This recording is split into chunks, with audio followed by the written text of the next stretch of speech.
안녕하세요. 저는 이제 60대가 된 여자입니다. 제가 참 기구한 인생을 살았습니다. 물론 지금은 어느 정도 마음도 회복하고 정신도 회복해서 편안하게 살고는 있지만 결혼 생활 몇 년 동안 아주 지옥 같은 시간을 보냈었습니다. 저처럼 당하시는 분들이 없길 바라면서 이렇게 사연을 올려봅니다. 저는 어릴 적 아버지와 둘이서 살았습니다.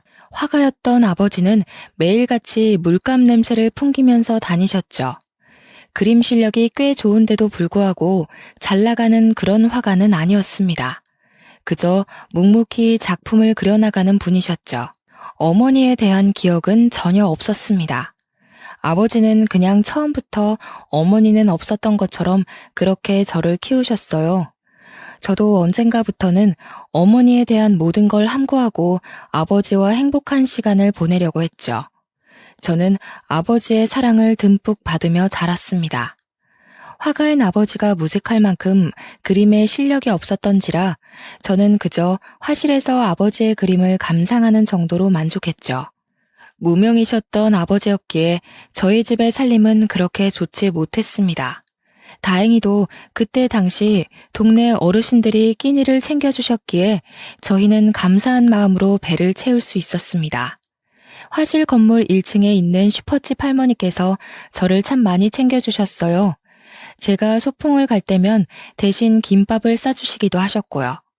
너무나도 고마우신 주위 이웃들 덕에 저는 정말 더 바랄 것 없이 행복하게 살았습니다. 저는 애진억의 진로를 결정했어요. 상고를 진학해서 은행원이 되겠다고 마음을 먹었죠. 그 당시에 은행원은 정말 상고 출신의 주산만 잘하면 어렵지 않았습니다. 저는 일찌감치 졸업 전에 취업을 결정지었습니다. 제가 월급을 받게 되니 집안 살림이 보기 좋게 좋아지더라고요. 그 즈음부터 아버지의 그림이 간간히 팔리기 시작하면서 더욱이요. 저는 주변 이웃들에게 받았던 은혜를 조금이나마 갚아나가며 이제 우리 아빠 호강시켜드려야지 하는 생각뿐이었습니다. 그러던 어느 날 제 인생에 가장 지우고 싶은 날이 생겼죠. 아버지께서 그날도 의뢰받은 작품과 전시회에 출품할 작품을 그리느라 화방에서 밤을 새고 있었는데 전선이 누전되면서 화재가 발생하고 말았습니다. 그전부터 누전이 되는 것 같다고 하시면서 아버지께서 건물주에게 몇 번 고쳐달라고 했던 부분이었어요. 거기서부터 발생한 화재는 금방 건물을 다 집어삼키고 말았습니다. 너무 낡고 노후된 건물이라 불길을 잡기가 쉽지 않았습니다. 거기다가 유화 물감에서 나온 지독한 타는 냄새까지. 아버지는 그렇게 하늘나라에 가고 말았습니다. 1층 슈퍼도 죄다 타는 바람에 손해가 막심하다고 난리도 아니셨죠.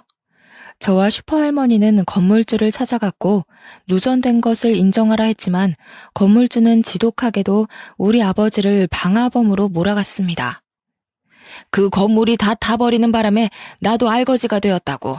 생활고에 시달리다가 건물에 불 내고 죽은 거 아니야? 어? 이거 손해배상 다 어떻게 할 거야? 네가 물어낼 거야? 저는 억울했지만 어떻게 할 수 없었죠.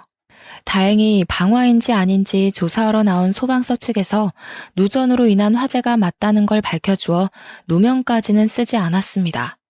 보상금도 당연히 받을 수 있었지만 그 돈은 정말 너무 조금이었기에 제가 뭘 할 수 있는 돈은 아니었어요. 저는 아버지와 살았던 집을 처분하고 은행 근처에 작은 원룸을 얻었습니다. 그리고 아버지의 보상금으로 받은 돈과 집을 판 돈을 통장에 잘 넣어두었죠.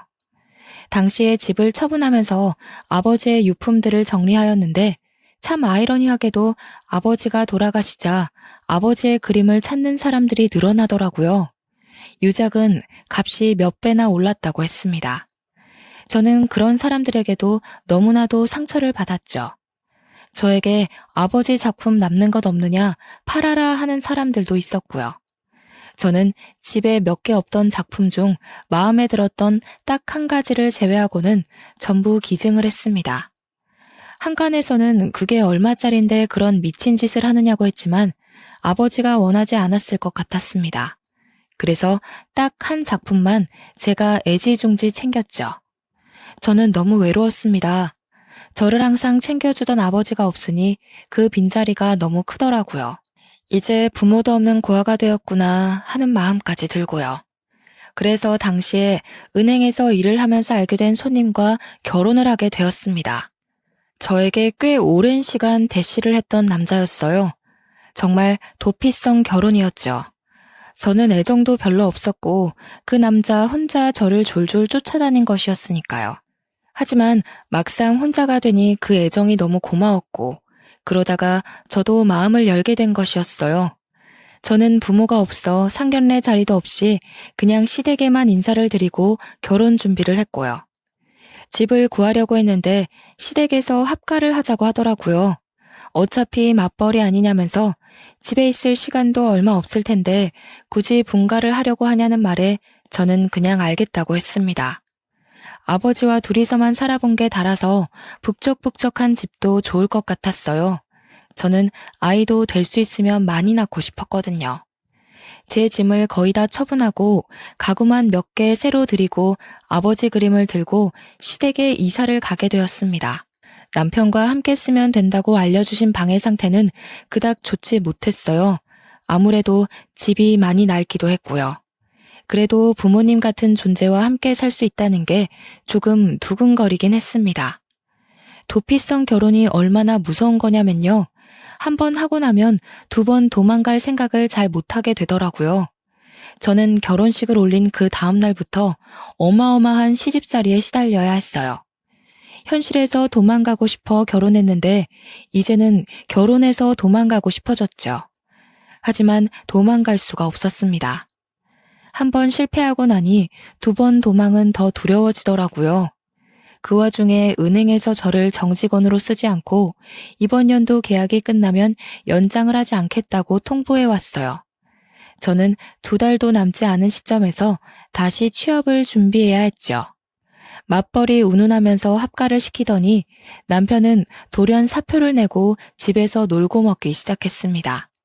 제가 은행을 그만두자마자 시어머니께서는 쉬지 않고 저를 부려먹기 시작했습니다. 예, 과일 사다 놨니? 과일 좀 내와라. 어머니, 어제 과일 가게가 문을 닫아서 뭘 못 샀어요. 내가 하루에 한 번 과일 먹는 거 몰라서 그래? 당장 사와. 지금 벌써 8시라서 시장 문 닫았을 텐데요. 그럼 나보고 과일 먹지 말라는 거야? 나가서 찾아봐. 저는 저녁 8시에 시장을 돌고 돌면서 과일을 찾아야만 했죠. 겨우 문 닫는 가게 사장님을 붙잡고 사정사정해서 사과 2알을 받아올 수 있었어요. 시부모님은 저를 부려먹는 게 당연한 줄 아셨죠. 밖에 나가서 돈도 안 벌면서 집에서 왜 꼼짝 않고 있으려는 게야? 나가서 어디 인형 눈깔이라도 붙이던가. 집에서 밥이나 축내는 식충이를 들였어 우리가. 제가 벌어온 돈으로 생활을 하던 시댁 살림이 제 수입이 없으니 완전히 망가졌어요. 그럼에도 불구하고 남편은 매일같이 술에 취해서 정신이 없었고요. 제 편은 못 들어줘도 적어도 술은 안 마셨으면 좋겠는데 제 남편은 제가 시부모님에게 망신을 당할 때마다 옆에서 낄낄거리며 웃었습니다. 어디 부모도 없는 고아 계집 건져냈더니 돈도 못 벌어오고 아주 쓸모가 없어. 저는 제가 왜 이런 취급을 받아야 하는지 이해가 안 갔습니다. 하지만 사람은 적응하는 동물이라고 저는 이런 폭언에 점점 길들여져 갔어요. 요즘은 이런 말을 가스라이팅이라고 하나요? 제가 정말 먼지 같은 사람인 것처럼 그렇게 받아들이고 살았습니다. 그러다가 은행에서 알고 지내던 대리님이 저에게 일자리를 하나 소개시켜 주었습니다. 작은 음료 대리점의 격리일이었어요. 은행에서 일했던 경력도 있으니 문제 없을 거라고 하시기에 바로 출근하겠다고 말씀을 드렸습니다. 제 취업 자리가 결정되고 나니 저도 점점 쓸모있는 인간이 된 것 같아서 자존감을 회복했고요. 하지만 이제는 취업이 문제가 아니었습니다. 제가 대리점에 출근한 지 일주일이 채 되지 않아 점심을 먹으러 회사분들과 건물을 나서고 있는데 시어머니께서 전화를 하셨더라고요. 네, 어머님, 무슨 일 있으세요? 너는 우리를 굶겨 죽이고 싶은 거니? 그게 무슨 말씀이세요? 이게 돈 벌어온다고 아주 정신을 쏙 빼버렸구나. 지금 시간이 몇 시인데 밥은 차려야지. 네가 안 차리면 누가 차려? 당장 밥상 안 내와? 일하는 게 대수야? 시모는 전화기에 대고 고래고래 소리를 지르기 시작했습니다. 결론은 제가 점심시간에 집에 와서 밥을 차려놓고 가야 한다는 이야기였어요. 대리점과 집은 걸어서 10분 거리였거든요. 충분히 가능한데 본인들을 굶겨 죽이려고 안 하는 거라면서 제가 무슨 죽일년이라도 된 것 마냥 소리를 지르셨습니다. 저는 결국 그 다음날부터 점심시간에는 집에 가서 밥상을 차리고 와야 했어요. 가끔 갈비찜이 먹고 싶다, 생선조림을 해라 하고 메뉴를 정하시는 날에는 밥상을 차리는 순간 점심시간이 끝나버려서 끼니를 거르곤 했죠. 오죽하면 대리점에서 같이 일하시는 동료분들이 저에게 이혼해야 하는 거 아니냐면서 혀를 끌끌 찼어요. 분명히 천벌받을 거야. 어떻게 며느리를 그렇게 대접할 수 있어? 무슨 식모도 아니고. 점심시간에 출근한 사람 불러다가 밥상 차리라는 게 말이 돼? 저는 아무런 대꾸도 할 수 없었죠. 제가 선택한 길인 걸 뭐 어쩌겠어요. 하고 말을 얼버무렸습니다. 제가 이렇게 수모를 당하는 와중에도 남편은 제 편을 들어주지 않았습니다. 매일같이 시뻘겋게 취해서는 갈비찜 먹고 싶다는 시모의 말에 난 해장국 해줘 하고 있었으니까요. 저는 그런 남편에게 아무런 기대가 없었습니다. 그렇게 격리를 한 지 1년도 되지 않아서 대리점주는 저에게 해고를 통보했어요. 이유는 제가 매일 점심마다 집에 간다는 거였죠. 가끔 가다가 10분, 20분 늦을 때도 있었으니 근무 태도가 좋지 않다는 이유에서 저를 해고했습니다. 그 당시에는 해고가 자유롭고 사장 마음대로 할 수 있었던 시기라 저는 결국 아무 말도 못하고 쫓겨났어요. 나중에 알게 된 사실인데 동료분께서 말을 전해주시더라고요. 격리 자리에 새로 들어온 신입이 알고 보니까 점주 조카더라. 학연, 지연, 혈연이 최고라더니 그 말이 딱 맞더라고요. 결국 전 하루아침에 또다시 직장을 잃었고 시어머니께서는 또다시 난리가 나셨죠. 잘하는 게 아주 한 개도 없어. 네가 직장 때려치면 이제 우리 가족은 뭐 먹고 살아? 어? 때려친 게 아니라 그 자리에 점주님 조카가 앉는다는데 어떻게 해요? 너 지금 말 대답하는 거야? 옛날 같았으면 쌀이대로 종아리 맞을 일이야. 알어? 시모는 제가 딱 한마디 했다고 아주 거품을 물면서 달려들었죠. 그러니까 진득하게 일 붙어 있었으면 이런 일도 없잖아. 우리 엄마가 너를 얼마나 이뻐했는데 너는 이쁜 짓을 한 번도 못하냐? 내가 왜 잘렸는데? 점심마다 밥 차리러 오느냐고 자꾸 자리 비우고 하니까 점주님이 나가라잖아. 너 지금 우리 아들한테 소리 질렀어? 그리고 며느리가 밥 차리는 게 당연한 거지. 왜 당연한 일을 안 하려고 해? 네가 손이 빨랐으면 이런 일이 있었겠어? 저는 도무지 시댁 식구들하고는 대화가 통하지 않았습니다. 남편은 그때까지 정말 백수였고요. 그렇게 한 달여의 시간 동안 저는 취업을 하기 위해 노력했지만 저를 쓰겠다는 사람이 없더라고요. 상고를 졸업해서 몇 년 동안 일을 했던 경력이 있는데도 인정받지 못했고요. 결혼을 흠으로 잡는 사람들도 있었습니다. 결혼했으면 임신할 거 아닙니까? 그러면 우리는 또 빈자리를 채울 인원을 고용해야 하는데 우리 회사랑은 맞지 않는 것 같네요. 시간이 흐를수록 돈이 없으니 점점 초조해졌고요. 결국 저는 사무실에서 일할 생각을 접고 식당 일을 하기 시작했어요. 일은 꽤 고되고 힘들었지만 돈벌이는 되는 일이었거든요. 식당에서 설거지를 하는 것부터 시작해서 서빙 일을 하게 되고 3년쯤 일했을 때는 주방에서 요리도 직접 하게 되었죠. 조림이나 전골을 파는 집이었는데 사람이 무척 많은 집이었어요. 식사 시간에는 자리가 없어서 가게 밖으로 줄이 길게 늘어지기도 했죠. 저는 식당 일을 하면서 시댁 식구들에게 밥을 차려줄 시간이 없었기에 점차 가사 일에서도 벗어날 수 있었습니다. 사무실에 앉아서 일하는 것보다야 당연히 힘들었지만 그래도 시댁과 멀어지는 기분이 들어서 오히려 힘은 솟았습니다. 3년을 꼬박 채웠을 시점에 식당 주인 부부께서 첫째 아들 따라 미국으로 간다고 하시더라고요.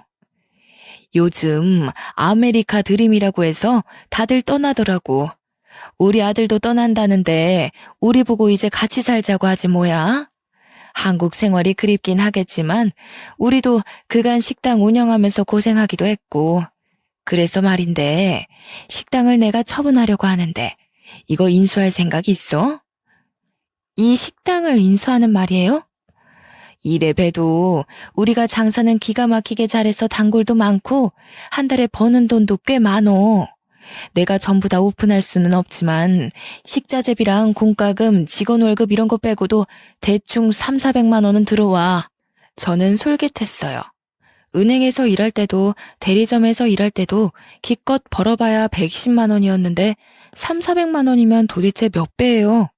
그래서 냉큼 하겠다고 했고 예전에 아버지 돌아가시고 보상금 받은 거랑 집 처분했던 돈을 권리금으로 보냈습니다.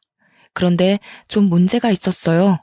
예, 식당을 인수 언제 하니? 3일 뒤에 계약하기로 했어요. 사장님께서 배려해 주셔서 메뉴도 그대로 해도 된다고 하셔서 해보려고요. 그럼 그거 우리 아들 이름으로 내라. 제가겐데요? 운영은 네가 해도 이름은 우리 아들 이름으로 해. 내가 얼마 전에 점을 봤는데 네가 사업하면 쫄딱 망할 운명이라 하더라. 내가 우리 며느리 손맛 좋다고 식당 할 거라고 했더니 이름이라도 바꿔서 내래. 저는 솔직히 부부 사이고 별 문제 없을 거라고 생각해서 알겠다고 했습니다. 그래서 남편이랑 같이 계약서를 작성하고 식당을 인수받았어요. 부동산에서도 전세 계약을 남편 이름으로 해야 된다고 했을 때는 조금 당황했지만요. 어차피 가게 운영은 제가 하는 거고 전세 이름도 남편 이름으로 해야 하나요? 아무래도 그게 좋겠죠. 사업주랑 사업장이랑 같은 사람으로 하는 게 편하죠. 저는 부동산의 말대로 진행을 했습니다. 처음에는 주인이 바뀌었나 싶어서 오지 않던 단골 손님들도 저를 알고 보고 다시 찾아와 주시기 시작했습니다. 저는 점점 손님이 늘어나는 식당 일에 재미를 붙였고 손님이 없어도 직원들도 다 해고했었다가 다시 불러들이기까지 했어요. 예전만큼 호황을 이루는 식당 일에 정말 하루가 너무나도 바빴죠. 그러나 저희 시댁 식구들은 그렇게 바쁜 와중에도 단 한 번도 식당 일을 도와준 적이 없었습니다. 월급날에나 저에게 돈 달라고 손을 내밀 뿐이었어요.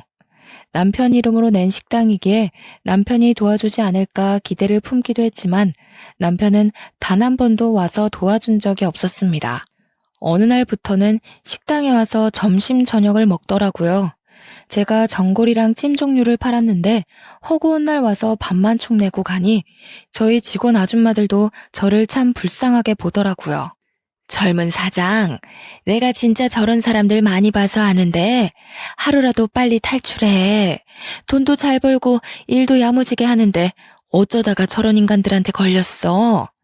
그러니까 지난번에 우리 사장이 콩나물 뚝 떨어져서 급하게 시장 간 날, 그날은 와서 돈통을 뒤지더라니까. 돈통을 뒤졌어요? 내가 식겁해가지고 지금 뭐 하시는 거냐고 하니까 우리 며느리 가게라면서 시엄마가 돈 좀 가져갈 수 있지 않느냐고 하더라고. 내가 모른 척 시치미 떼면서 사장님 가족인 줄 몰랐다고. 그래도 사장님 오시면 말씀하고 가져가라고 하니까 됐다고 가더라고.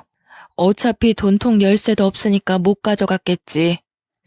저는 솔직히 너무나도 부끄러웠습니다. 여사님들께서 제 편을 들어주시니 눈물도 나올 것 같았고요. 아니, 어떻게 식당 재산을 그렇게 가져갈 생각을 하는지. 제 얼굴이 시뻘겋게 변하니 아줌마들도 저를 토닥토닥하며 위로해 주시더라고요. 하지만 사건은 그걸로 끝이 아니었습니다. 남편이랑 시부모는 매일같이 저희 식당에 와서 직원들에게 한마디씩 하면서 밥을 축냈어요. 음료수와 술들도 마음껏 꺼내 먹었고요. 솔직히 그거 재료 얼마나 한다고 밥 한 끼 못 주겠냐 싶으시겠지만 매일을 그렇게 와서 2끼씩 먹는다고 생각해보세요. 그 돈도 한두 푼이 아니랍니다. 게다가 바쁜 시간만 골라와서 손님 한 테이블 못 받게 하고 직원분들 신경 쓰이게 굴고 아니, 암만 우리가 돈 안 내는 손님이라지만 사장 가족인데 우리만 서빙 너무 늦는 거 아니야? 내가 콩나물국 더 달라고 한 지가 언젠데 아직도 안 갖다 줘? 솔직히 양심이 있으면 자기네들이 가져다 먹으면 되잖아요. 기계에 입력하는 것도 아닌데 그것까지 앉아서 다 받아 먹으려고 하니 너무 스트레스 받더라고요. 스트레스 때문인지 머리가 자꾸 지끈거리고 어지러운 것 같았습니다. 그날 이후로 저는 자주 어지러움을 느꼈어요. 식당에서 일하는 아주머니들께서 안색이 안 좋다면서 병원에 가보라고 하더라고요. 저는 일이 바빠 미루다가 하루 시간을 내어 동네 병원에 가서 증상을 말했습니다. 자꾸 속이 미식미식거리고 어지럽고 두통이 심하고요. 눈도 아파요. 임신 가능성은 없습니까? 남편과 저는 같이 잠자리에 든 게 손에 꼽히고 최근에는 같이 잠을 자지도 않았기 때문에 그럴 가능성이 전혀 없다고 말씀드렸습니다. 아무래도 MRI를 한번 찍어보는 게 좋을 것 같습니다. 종합검진 받아본 적 있으세요? 저는 살면서 그런 걸 받아본 적이 없었기 때문에 없다고 말씀을 드렸어요. 한번 쭉 보는 게 좋겠다고 하시길래 알겠다고 했죠. 검사 비용도 엄청나게 들더라고요. 저는 집에 와서 머리가 너무 자주 아프고 몸이 힘들어서 건강에 이상이 생긴 것 같아서 검진을 받는다고 말씀을 드렸어요. 그러자 시어머니께서 노발대발 화를 내시더라고요. 너는 참 경우가 없다. 이 늙은 노인네들 먼저 해줄 생각은 안 하고 쏠랑 지 혼자 받아? 아주 오래오래 벽에 똥칠할 때까지 살 모양인 거지. 우리가 아프던 말던 신경도 안 쓰면서 지 건강은 그렇게 챙겨요. 어디 아프세요? 아파야만 검사 받니? 멀쩡해도 받는 거지. 보니까 옆집 순이네는 1년에 한 번씩 며느리가 해준다던데. 우리 며느리는 밥 먹는 것도 눈치 주고 내가 서러워서 살겠나? 이래서 우리 아들 장가 잘 갔다고 말할 수 있는 건가? 옆집 순이 아줌마네 며느리는 순이 아줌마가 집도 사주고 차도 사줬잖아요. 하고 싶은 걸 꾹 참아냈어요. 제가 아파서 누워있는데도 자기들끼리 식당에 밥을 먹으러 가더라고요. 얼마나 서러웠는지. 적어도 돌아오는 길에 저를 위해 죽이라도 사오겠지 싶었는데 죽도 사오지 않더라고요. 그러더니 술도 한 잔 걸쳤는지 자기들끼리 하하호호 웃는데 방에 숨죽이고 서러움에 눈물을 흘렸네요. 나중에 직원 아주머니께서 남편이 죽 사갔냐고 물어보길래 아니요 하니까 헛기침을 하더라고요. 아니 내가 그렇게 사장님 아프니까 죽이라도 사가라고 했더니 그냥 갔어? 진짜 어떻게 사람들이 그럴 수가 있어? 저는 그냥 쓴웃음을 지었죠. 저는 검사를 받기 위해 금식까지 철저하게 지키고 병원에 갔어요. 내시경 검사부터 각종 초음파까지 모두 다 진행을 했습니다. 결과는 일주일에서 열흘 정도 걸릴 거라고 하더라고요. 저는 그동안에도 열심히 일을 했습니다. 하루 종일 뼈 빠지게 일해도 저에게 남는 게 별로 없어도 제가 일을 한다는 게 참 위안이 되더라고요. 결과가 나왔다는 연락에 서둘러 병원을 가니 의사 선생님께서 저에게 큰 병원을 가봐야 할 것 같다고 하시더라고요. 아무래도 MRI 상으로는 머리에 혹이 있는 것 같습니다. 해당 혹이 악성인지 양성인지는 조직 검사를 해봐야 알 수 있을 것 같고요. 저는 뒤통수를 아주 세게 맞은 듯한 느낌이었습니다. 제 머릿속에 혹이 있다뇨. 거기다가 암일 수도 있다는 소리를 들으니 제정신으로 돌아오지 않더라고요. 병원 입구에서 한참을 울다가 큰 병원으로 가보라고 하길래 예약도 잡아놨습니다. 아무리 빨라도 3개월은 기다려야 한다고 하더라고요. 저는 그날부터 일에 대한 의욕을 잃었습니다. 제가 언제까지 일을 할 수 있을지도 몰라서 젊은 직원을 하나 뽑았습니다. 20대 여자애였는데 애가 참 예쁘고 싹싹하더라고요. 저는 아줌마들께도 잘 부탁드린다고 했어요. 그리고 집으로 돌아와 시부모님과 남편에게 이야기를 했습니다. 그러니까 지금 머리에 암이 생겼다고? 암인지 아닌지 아직 몰라요. 조직 검사를 해봐야 알 수 있고 3개월 뒤에 검사해볼 수 있대서 예약해놨어요. 암이 아니면 어떻게 알아? 암이든 아니든 아마 수술해야 할 거랬어요. 너 돈이 있니? 네? 그게 무슨 소리세요? 너 돈이 있냐고. 너 수술할 돈. 돈이 어딨어서 수술을 해? 응? 저는 그 말에 아주 멍했어요.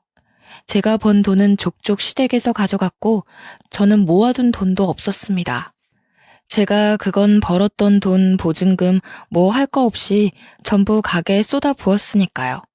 그래도 매달 3,400만 원씩 시댁에 가져다 드렸는데 제가 수술할 돈 하나 없다는 게 말이 되나요? 너 보험도 하나 없지?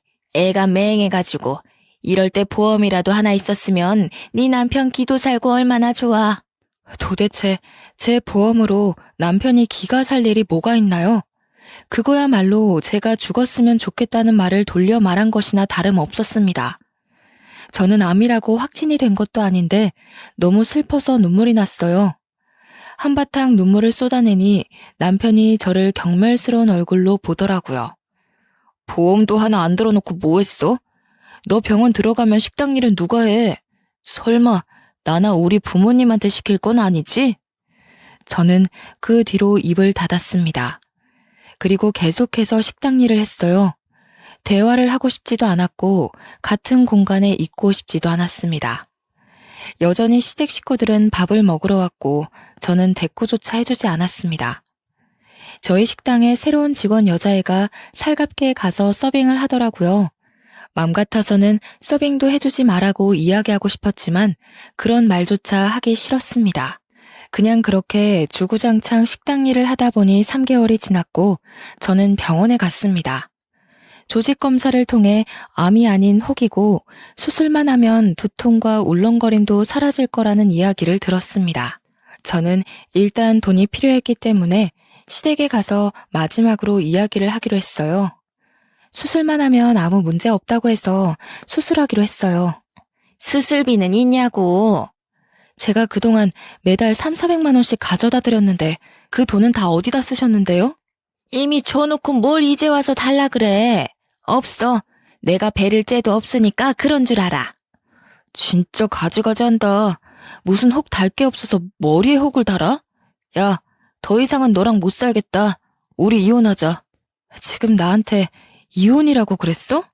내가 이혼이 무서울 줄 알아? 여기 우리 집이니까 당장 짐 싸서 나가. 너랑 나랑은 이제 끝이야. 완전 이혼이니까 2번 다신 찾아오지 마. 저는 너무나도 어이가 없었습니다. 수술비는커녕 이혼이라고 저를 쫓아낸다면서 제 짐을 다 꺼내오더라고요. 저희 아버지께서 그린 그림까지 다 꺼내와서는 나가라고 했습니다. 저는 결국 저희 식당에서 일하는 아주머니께 사정을 이야기하고 그 집에서 하루 이틀을 묵기로 했어요. 짐이라고 해봐야 몇 년 동안 캐캐 묵은 옷가지 몇 개와 스킨로션, 그리고 아버지 그림밖에 없더라고요. 직원 아주머니께서도 그동안 고생했다면서 저에게 당장 이혼해주라고 하셨고요. 저는 이혼하기로 마음을 먹고 다음날 출근을 했더니 가게가 난장판이 아니겠어요? 아니 사장, 이게 다 무슨 일이야? 아줌마도 해고야. 갑자기 주방에서 남편이 쓱 나타나는 게 아니겠어요? 그러더니 바깥에서 씩씩거리던 다른 아주머니께서 들어오셔서 소금을 냅다 뿌리셨어요. 저는 가운데서 이게 무슨 일인가 싶었죠. 저 몹쓸 것들이 아주. 사장, 이 식당 계약할 때 저 녀석들 이름으로다가 계약했어? 알고 보니 남편이 식당은 앞으로 본인들이 운영할 거라면서 계약서를 들이밀었대요. 명의가 전부 남편 이름으로 되어 있으니 저는 아무것도 할 수가 없었습니다. 그리고 저 젊은 직원 여자랑 사장 남편이랑 바람난 것도 알고 있었고? 남편이 새 직원 오고 나서 뻔질나게 가게를 드나들면서 직원이랑 바람까지 피고 있었더라고요. 저는 모든 걸 알고 그 자리에서 쓰러지고 말았습니다. 눈을 뜨니 병원이더라고요. 차라리 잘 됐다 싶었어요. 어차피 오갈 데도 없겠다, 입원하는 게 낫겠다 싶었죠. 한순간에 운영하던 식당도 빼앗겨버리고 가족도 잃고 남편이 바람을 피고 있다는 사실은 꿈에도 몰랐습니다. 눈을 뜨니 제 짐을 다 들고 직원 아주머니께서 제 옆을 지키고 계시더라고요. 지금 입원실 비어있는 데가 여기 2인실밖에 없어서 이리로 왔어. 짐도 혹시 몰라서 다 들고 오긴 했는데. 식당도 빼앗기고 혹도 있는데 저 앞으로 어떻게 살아요? 마음 단단히 먹어. 무슨 일이 있어도 흔들리지 말고. 아주머니는 저를 위로해 주셨고 그날 저녁 정말 꼴도 보기 싫은 남편이 이혼 서류를 들고 찾아왔습니다. 어차피 이렇게 된 거 깔끔하게 이혼하자고. 너 입원비도 없을 텐데 지금 여기서 이혼하면 내가 그동안 식당 운영했던 노고를 높게 쳐서 2천만 원 줄게. 저는 그 2천만 원이 너무나도 급했기 때문에 이혼 서류에 도장을 찍었습니다. 그리고 남편은 곧 저에게 2천만 원을 입금해 주었어요. 그래도 병원비를 한시름 덜어서 그런지 남편이 가고 난 뒤 잠이 쏟아지더라고요. 푹 잠을 자고 다음날 일어나니 옆 침대에 계시던 웬 할아버지께서 제가 일어나길 기다렸다고 하시더라고요. 제가 일어나길 기다리셨다고요? 내가 이래봬도 미술관을 오래 운영하고 있는 사람인데 저 그림 좀 자세히 볼 수 있겠어? 혹시 서운준 화백 그림 아니야? 저희 아버지를 아세요? 아니, 자네가 서운준 화백 딸이란 말이야. 나랑 서화백이랑 아주 오래 그림을 같이 그렸던 사이야. 지금은 아트 콜렉터로 일하면서 미술관도 운영하고 있지. 서화백이 사후에 그림을 인정받게 되면서 지금 엄청난 가치를 하고 있다고. 몰랐어요. 우리 아버지 그림은 다 불에 타고 저거 하나 남았는데. 나도 처음 보는 그림이라 아주 희귀해서 자꾸 눈이 가더라고. 저 정도 크기의 희소가치에다가 딸에게 준 그림인 것까지 합치면 20억은 나가겠구만. 20억이요? 저는 놀라 까무러칠 뻔했어요. 제가 그림들을 기증할 때까지만 해도 아버지 그림이 값이 많이 올랐다고는 하지만 제일 비싼 게 1억이었거든요. 근데 지금은 20배가 더 나간다고 하니 얼마나 놀랍겠습니까? 세월이 얼마나 흘렀나? 서화백이 그림도 잘 그렸고 섬세한 붓터치가 인정을 받은 게지. 마지막으로 남겨주신 그림이니 그 정도는 받을 수 있을 걸세. 내가 아는 사람들 통해서 진품 확인 한번 해봐도 되겠나? 저는 알겠다고 했어요. 병실에 누워있는 채로 관계자들을 맞이했고 진품 감정을 통해 그 작품이 진품인 것을 인정받았습니다. 그 이후에 몇몇 사람들이 옥션 경매를 통해 내놓자고 저를 설득했고 솔직히 돈이 필요했던 저는 마지못해 경매에 내놓기로 했습니다. 무려 21억에 달하는 금액에 판매가 되었습니다. 저는 돈 걱정 하나 없이 통장에 찍힌 제 잔고를 보면서 행복하게 수술실에 올랐습니다. 알고 보니 아버지의 지인이라던 관장님은 어마어마한 재력이 있고 또 연줄도 많으신 분이더라고요. 저를 위해 힘써주신 덕에 수술을 예정보다 더 빨리 할 수 있었습니다. 혹 덩어리를 떼어낸 후 저는 며칠 동안 더 입원을 했고 약을 잔뜩 받은 채로 퇴원을 할 수 있게 되었습니다. 하지만 저는 갈 곳이 없는 신세였어요. 당장 집부터 구해야 된다는 사실이 막막했죠. 그런데 돈이 생기고 나니까 은근 복수하고 싶다는 생각까지 들지 뭐예요? 저는 그때부터 부동산을 발에 땀나게 돌아다니기 시작했습니다. 결국 제가 운영하던 식당과 가까운 곳에 투룸을 전세로 얻었고요. 식당 바로 옆자리 가게가 비워지길 기다렸죠. 부동산에서 그 자리 계약이 곧 끝날 거라고 알려줬거든요. 저는 저와 함께 일했던 아주머니들께도 연락을 드렸습니다. 아주머니들은 제 퇴원 소식에 매우 기뻐하셨습니다. 이제 괜찮대? 아무 문제 없대? 네, 애초에 암도 아니었고 수술만 하면 문제 없다고 했어요. 후유증이 남을 거라고 하긴 했는데 저는 예후가 좋아서 후유증이라고 하는 다른 증상도 전혀 없고요. 너무 잘됐다, 잘됐어. 그렇게 고생을 했으니 이제는 잘 풀려야지. 그래서 앞으로는 어떻게 할 거야? 집은 구했어? 저쪽 건물에 투룸 전세 잡았어요. 안 그래도 앞으로 어떻게 할 건지 그 문제 때문에 여사님들을 모신 거긴 한데 저기 식당 사장님 그렇게 쫓아내고 난 뒤에 파리만 날려. 음식 맛도 영 없고 우리 보고 다시 와서 일해달라고 하는데 우리가 미쳤다고 거길 가? 거기다가 새로 왔던 그 직원애 있지? 걔랑 살림도 차린 것 같더라. 맨날 술만 먹던 사장님 남편이 맨날 와서 일 돕는다고 난린데 잘 될 리가 있나? 저는 전 남편 소식에 참 어이가 없었죠. 그렇게 부탁할 때 한 번을 안 오던 사람이 지발로 나가서 일을 한다뇨? 그래서 저는 제 계획을 아주머니께 말씀드렸습니다. 저 그 옆자리 가게가 곧 비워진다고 해서 그 자리에 똑같이 식당 내려고요. 아니, 식당을 또 낸다고? 그래도 우리 단골도 많고 장사도 엄청 잘 됐잖아요. 월급 섭섭지 않게 드릴게요. 복수해주고 싶어요. 완전 쫄딱 망하게요. 아주머니들은 제 의견에 동감해 주셨습니다. 저는 그래서 바로 그 자리가 나오자마자 계약을 했고 이전과 달리 고급지게 인테리어도 싹 했어요. 파리만 날리는 식당 옆에 새로운 식당이 들어온다고 하니 전 시댁 식구들은 발등에 불 떨어진 사람처럼 인테리어 중인 저희 가게에 들어왔죠. 너 뭐야? 네가 여기 왜 있어? 내가 못 올 때라도 왔어? 여기 내 가게인데? 내 가게에 마구잡이로 들어온 건 당신네들이지 내가 아니야. 당신네들? 이게 미쳤나? 미치긴 누가 미쳤다고 그래? 아줌마, 말 조심해. 나 여기에 내가 아주 자신 있는 찜 전골 가게 낼 거거든? 그쪽 가게에는 파리만 날리던데. 장사 안 접어? 내가 이런 년일 줄 알았어. 속이 시커먼 기집애 같으니라고. 내가 여태 당한 게 있는데 이대로 그냥 넘어갈 줄 알았어? 저는 인테리어가 끝나고 간판을 달았습니다. 간판에는 당당하게 원조라는 상호를 집어넣었죠. 처음에는 손님이 별로 없었지만 직원 아주머니들도 그대로고 장사하는 사장님도 그대로니 단골 손님들이 어찌 알고 하나둘 다시 찾아오기 시작했습니다. 다들 개업 다시 한 거 축하한다면서 문전성시를 이루었죠. 한두 달 지나자 예전처럼 줄 서서 먹는 식당이 되었고 더 깔끔해진 내부 덕에 입소문이 나서 다른 지역에서도 저희 식당을 찾아주었습니다. 예전과는 비교가 안 될 만큼 아주머니들을 더 잘 챙길 수 있게 되었고 1년 365일 오픈이던 저희 가게에도 정기 휴일을 가질 수 있게 되었죠.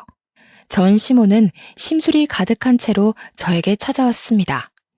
이 가게는 어떻게 낸 거야? 너 그동안 우리한테 돈 숨기고 야금야금 빼돌렸지? 제가 왜요? 아줌마처럼 치사하게 돈통 뒤지거나 하진 않았어요. 너 자꾸 아줌마 할래? 그러면 어디서 남자 하나 물었니? 너 내 아들이랑 사는 동안에도 바람핀 거 아니야? 저 등신이 바람폈으면 몰라도 저는 그런 짓 할 시간도 없었거든요. 제 아버지 그림 기억나시죠? 글쎄, 우리 아버지 마지막 작품이라고 값이 엄청 올랐대요. 무려 20억이나 받았다고요. 그 돈으로 수술도 잘하고 가게도 오픈했고 집도 곧 살 예정이에요. 저기 새로 들어올 브랜드 아파트로요. 시모는 20억이라는 말에 눈을 뒤집었어요. 그러면서 저의 손을 꽉 잡더라고요. 예, 우리 집에 며느리 너 하나뿐인 건 몰라서 그러니? 그동안 서운하게 해서 미안하다. 앞으로는 잘해줄게. 그래도 살았던 정이 있는데 우리를 이렇게 나몰라라 하면 안 되지. 저는 주방에 들어가서 배추를 절일 때 쓰는 굵은 소금을 가져왔어요.